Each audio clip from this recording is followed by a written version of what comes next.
वेद सवेद्वित, अर्थात कहा जाता है कि एक शाश्वत आश्वस्त वृक्ष है जिसकी जड़ें तो ऊपर की ओर है और शाखाएं नीचे की ओर है तथा पत्तियां वैद्विक स्रोत है। जो इस वृक्ष को जानता है वह वेदों का ज्ञाता है। दूसरा आधस्य च ऊर्ध्वं प्रसृतास्य तस्य शाखा गुणप्रवृद्ध विषय प्रवाल आधस्य च मूलन्य अनुसंततानि कर्मानुबंधा बंधीनि मनुष्य लोके, अर्थात इस वृक्ष की शाखाएं ऊपर तथा नीचे फैली हुई है और प्रकृति के 3 गुणों द्वारा पोषित है। इसकी टहनियाँ इंद्रिय विषय हैं। इस वृक्ष की जड़ें नीचे की ओर भी जाती है जो मानव समाज के सकाम कर्मों से बंधी हुई है। न रूपम ईस्यहे तयोपलभ्यते न अंतो न चार्दिनं च संप्रतिष्ठा अश्रव्यमेनं सुविरूढमूलं संगसहस्रेण दृढ़ं छित्त्वा, अर्थात इस वृक्ष के वास्तविक स्वरूप का अनुभव इस जगत में नहीं किया जा सकता।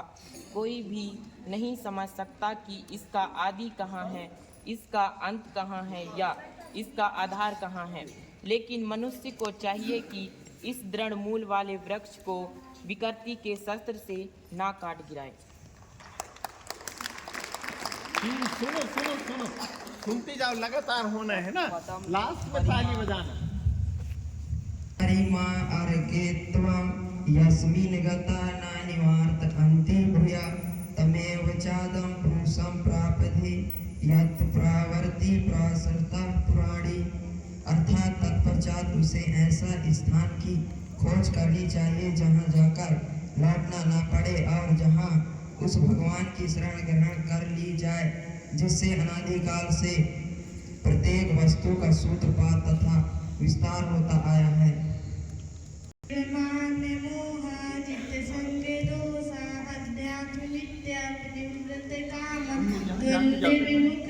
सुख दुख सबके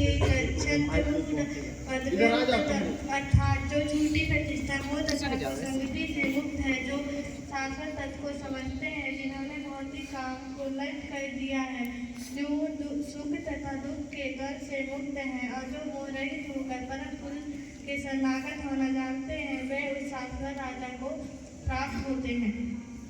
न तद्भाष्यते सूर्यो न शशांको न पावका यद्रत्वा न निवर्तन्ते तद्धाम परमं मम, अर्थात वह मेरा परम धाम ना तो सूर्य या चंद्र के द्वारा प्रकाशित होता है और न अग्नि या बिजली से जो लोग वहाँ पहुँच जाते हैं वह इस भौतिक जगत में फिर से लौटकर नहीं आते हैं।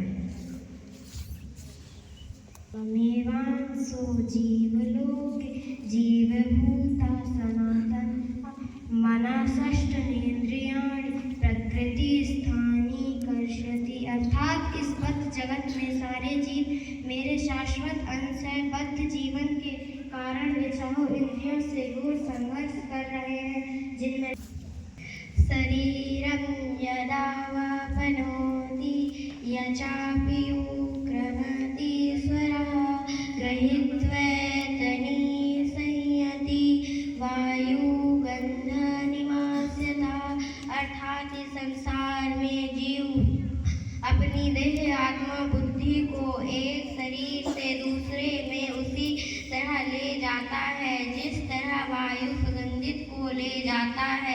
इस प्रकार वह एक शरीर धारण करता है और प्रकार त्याग कर वह शरीर धारण करता है। श्रोत्रं चक्षु स्पर्शनं च रसनं घ्राणमेव च अधिष्ठाय मनश्रेयस्यानुसेवते, अर्थात इस प्रकार दूसरा स्थूल शरीर धारण करके जीव विशेष प्रकार का कान आँख जीभ नाक तथा स्पर्श इंद्रिय का अर्थ होता है त्वचा प्राप्त करता है, जो मन के चारों ओर संपूजित है। इस प्रकार वह इंद्रिय विषयों के एक विशिष्ट संपूज्य का भोग करता है। स्थितम वायपि पच्चानम वाग्दानविदम विमूढ़ पश्यन्ति ज्ञान चक्षुष है। अर्थात मूर्ख ना तो समझ पाते हैं कि जीव किस प्रकार अपना शरीर त्याग सकता है, ना ही वह यह समझ पाते हैं कि प्रकृति के गुणों के अधीन वह किस तरह के शरीर का भोग करता है। लेकिन जिसकी आंखें ज्ञान में प्रशिक्षित होती है वह यह सब देख सकता है। तो योगिन संचलम पश्यन्ते आत्मा स्थितम यतन्तो अकृतात्मानो नयनम पश्यन्त चेतसः।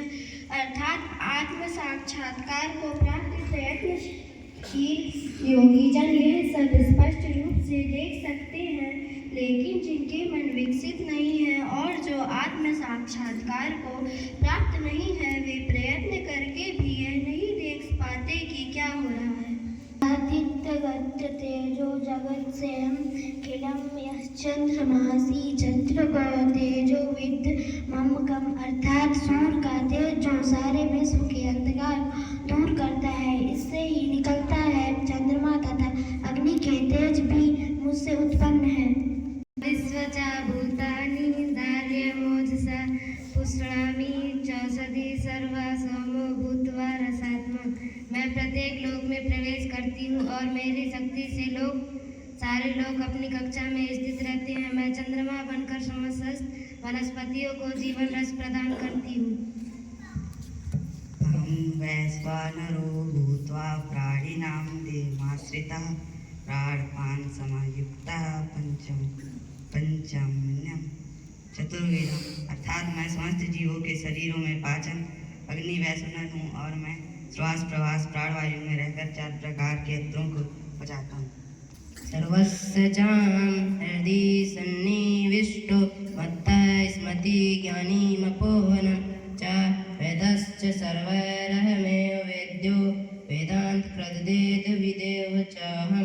अर्थात मैं प्रत्येक जीव के हृदय में आसीन हूँ और मुझसे ही स्मृति ज्ञान तथा विस्मृति होती है। मैं ही वेदों द्वारा जानने योग्य हूँ तथा निस्संदेह मैं वेदांत का संकलन करता तथा समस्त वेदों को जानने वाला हूँ। द्वाविमो पुरुषो लोके क्षराश्च अक्षरेव चाक्षरा सर्वाणि भूतानि कुटस्थो अक्षर उच्यते। जीवन अर्थात जीवन 2 प्रकार के हैं, च्युत तथा अच्युत। भौतिक जगत में प्रत्येक जीव च्युत क्षर होता है और आध्यात्मिक जगत में प्रत्येक जीव अच्युत अक्षर कहलाता है। उत्तमा पुरुष सत्वन्यः परमात्मेत्युदहता यो लोकत्रामे विस्या विभर्त्यव्या ईश्वर। अर्थात इन दोनों के अतिरिक्त एक परम पुरुष परमात्मा है जो साक्षात अविनाशी भगवान है और जो तीनों लोकों में प्रवेश करके उनका पालन कर रहा है। यः माम एवं अश्मूढ़ जनाति पुरुष उत्तमं सा सर्ववित् भजति माम सर्वभावेन रतः। जो कोई भी मुझे संसरहित होकर पुरुषोत्तम भगवान के रूप में जानता है, वह सब कुछ जानने वाला है। अतएव हे भारतपुत्र, वह व्यक्ति मेरी पूर्ण भक्ति में रत हो जाता है।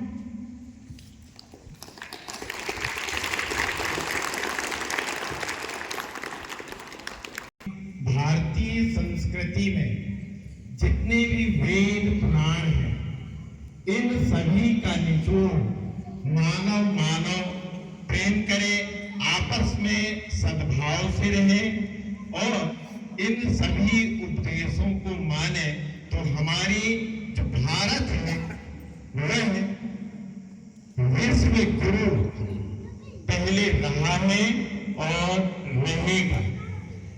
इस सभी गीता हो, महाभारत हो, रामायण हो, सभी का एक ही उद्देश्य है कि मानव से प्रेम करे, एक दूसरे को नुकसान ना पहुंचाए।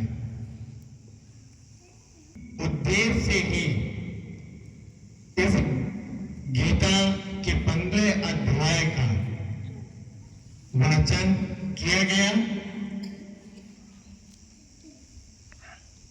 राज्य स्तर, जिला स्तर, विकासखंड स्तर, तीनों ही स्तरों में आज संपूर्ण मध्य प्रदेश में एक साथ गीता का वाचन किया जा रहा है।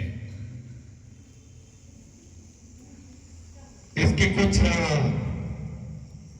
परीक्षाएं भी हुआ था, पिछले साल हुआ था, इस साल